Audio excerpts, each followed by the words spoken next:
sehingga giliran tegangan keluar masuk dilingkan dengan tegangan PLN jangan sampai lebih kecil. Kalau lebih kecil nanti malah yang PLTS-nya ini bukan sebagai sumber malah sebagai beban nantinya. Itu yang paling dijaga itu adalah tegangan. Nah ini sering terjadi PLTS rusak, terkadang ini kurang memahami. Kalau yang kurang memahami di pemasangan yang belum pengalaman itu bahaya. Kalau tanpa adanya stabilizer tegangan, istilahnya bisa dikatakan inilah AVR lah, Automatic Voltage Regulator. Itu ini nantinya kok PLTS cepat rusak ya. Sebenarnya mungkin ada komponen-komponen yang kurang memahami atau teori dasarnya yang kurang memahami, terutama untuk tegangan. Kalau tegangannya sama dengan jaringan, maka itu lebih sempurna, lebih bagus. Saya kira ini tambahan nih supaya pengetahuan bagi mahasiswa. Perhitungan kebutuhan energi listrik ya suatu desa, katakan begitu ya. Ini pernah contoh yang kami lakukan dari salah satu desa yang ada di Papua Barat. Nah, kira-kira kebutuhannya seperti ini ya. Jadi ada lampu, jadi kami bedakan ada dua, lampu dan peralatan elektronik yang dayanya tidak besar ya. Dan kemudian di situ total rumah ada 42 rumah. Lampu itu pada siang hari ada satu yang nyala ya. Sedangkan pada malam hari ada dua yang nyala, masing-masing rumah. Itu maksudnya ya. Jadi dilihat di tabelnya. Ini ada satu lampu yang menyala siang hari, malamnya ada dua. Nah, kemudian di situ apa lagi? Jam operasinya ya.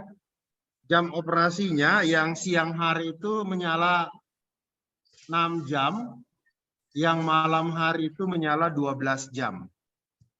Contoh lah, ini contoh saja ya. Kemudian masing-masing dayanya sama 5 watt.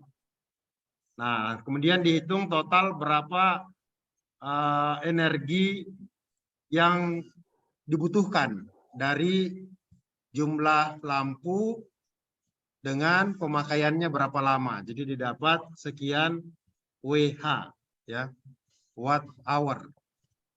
Kemudian dari segi dayanya ya, daya lampu total lampu itu sebanyak 210 watt. Sedangkan kalau malam jadi 420 watt. Kemudian peralatan elektroniknya bagaimana? Ya, peralatan elektroniknya juga diuraikan gitu ya. Kira-kira butuh alat apa, dayanya berapa, dan pemakaiannya berapa. Nah itu dicek juga ya. Jadi hitungannya sama sehingga didapat totalnya sekian ya. Total sekian, kemudian dari seluruh beban itu diperoleh 11.901 watt jam atau WH. Itu kira-kira, ini contoh saja. Ya, contoh saja. Kalau misalnya mau buat perhitungan untuk satu rumah ya silakan aja buat.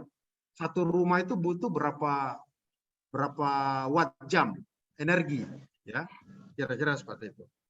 Nah, di sini contoh ini kita peroleh kebutuhannya sekitar 11,901 kWh. Itu langkah pertama tadi ya.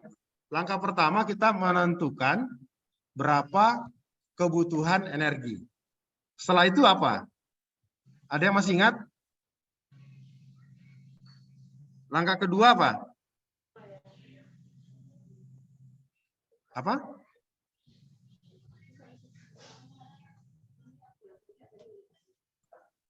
Yang kedua tadi apa? Ini sudah ya. Kita sudah hitung kebutuhan energinya. Kemudian apa lagi? Panel bisa dihitung ya. panel dan baterai bisa dihitung. Ya, kita coba masuk ke sini. Kita mau menghitung kira-kira berapa kebutuhan panel surya ya. Ini panel surya ya. Kebutuhan panel surya.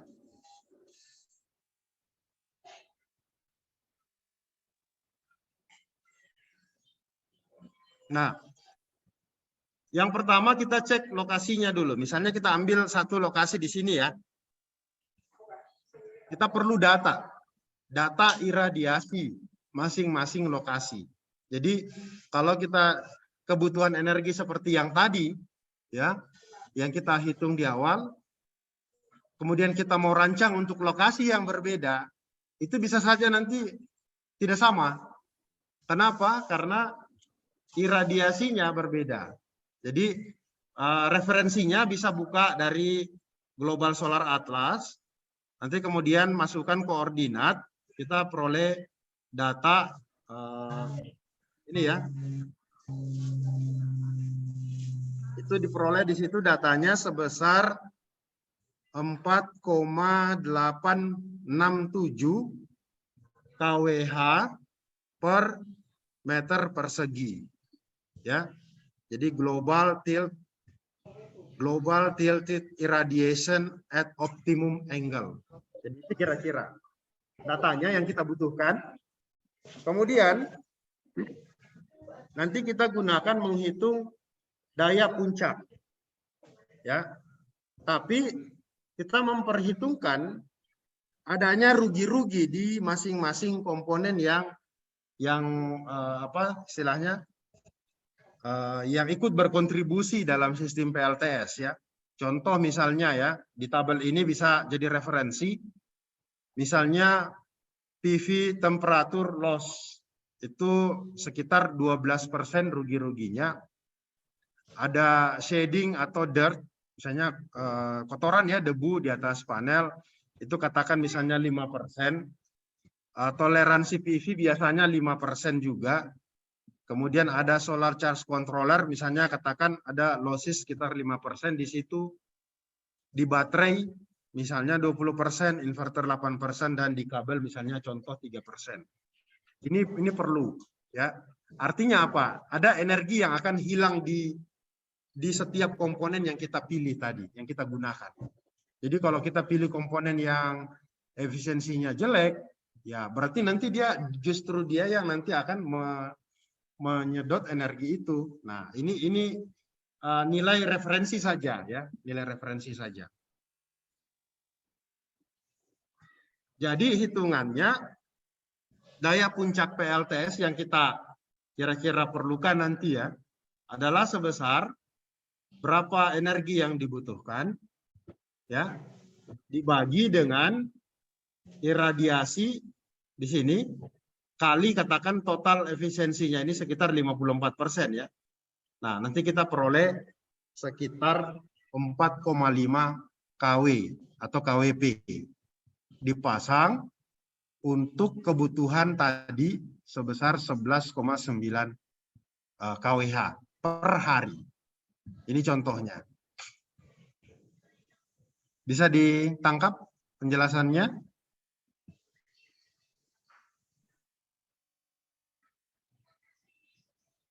Bisa? Ya. Oke. Nah, kemudian modul surya yang diperlukan berapa banyak? Contohnya ya, dan luasannya berapa? Nah, kita pilih modul surya kan di toko tuh banyak sekali ya. Sangat banyak. Dari efisiensinya, dari dayanya, itu banyak sekali. Jadi contoh dalam hal ini kita pilih satu produk buatan LEN ya. Yang biasanya kalau proyek pemerintah dulu-dulu banyak digunakan ini. Sebesar daya 260 WP. Gitu. Nah, luas area yang dibutuhkan itu berapa? Itu sama dengan KWP-nya dibagi dengan efisiensi modulnya. Kan gitu ya. Jadi kalau kapasitasnya 4,5 kWp, asumsi panelnya itu, ini ada ya, modul efisiensi ada 16% ya. Kalau menggunakan modul seperti ini, berarti paling tidak butuh 28 meter persegi luasan panelnya ya. Begitu. Jadi kalau kita tambah lagi nanti misalnya ada jarak dan sebagainya ya berarti lebih dari 28 begitu. Itu kira-kira gambarannya. Nah, berapa banyak panel yang dibutuhkan? Nah, ini kalau dibagi ya 4.500 bagi 260 per panel jadi sekitar 18, kita bulatkan saja ke atas ya.